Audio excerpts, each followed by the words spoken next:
شہر قائد کے شدید گرمی میں پریشان باسیوں کے لیے محکمہ موسمیات نے اچھی خبر سنا دی۔ میڈیا رپورٹ کے مطابق موسمیاتی تجزیہ کاروں کا کہنا ہے کہ کراچی کے افق پر سمندری بادلوں نے ڈیرے ڈال دیے ہیں، جس کے نتیجے میں شہر کے بعض علاقوں میں آج رات اور کل صبح ہلکی بوندا باندی کی توقع کی جا رہی ہے۔ ماہرین موسمیات کا کہنا ہے کہ کراچی میں اس وقت سمندری ہوائیں معمول کے مطابق چل رہی ہیں، جن کی رفتار 25 سے 35 کلومیٹر فی گھنٹہ ریکارڈ کی گئی ہے۔ شہر کا موسم آج جزوی طور پر ابر آلود رہے گا اور مرطوب ہواؤں کے ساتھ سمندر سے آنے والے بادل فضا کو نم کر رہے ہیں۔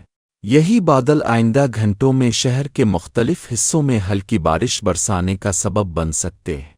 دوسری جانب ملک بھر میں موسلادھار بارش، آندھی اور ژالہ باری کا الرٹ جاری کر دیا گیا۔ محکمہ موسمیات نے پیشگوئی کی ہے کہ آئندہ چند روز کے دوران ملک کے بیشتر علاقوں میں موسلادھار بارش، آندھی اور ژالہ باری کا امکان ہے، جس سے فصلوں اور سولر پینلز کو نقصان پہنچنے کا خدشہ ظاہر کیا گیا ہے۔ وفاقی دارالحکومت اسلام آباد سمیت راولپنڈی، مری، گلیات اٹک اور جہلم میں آندھی گرج چمک کے ساتھ تیز بارش اور ژالہ باری متوقع ہے۔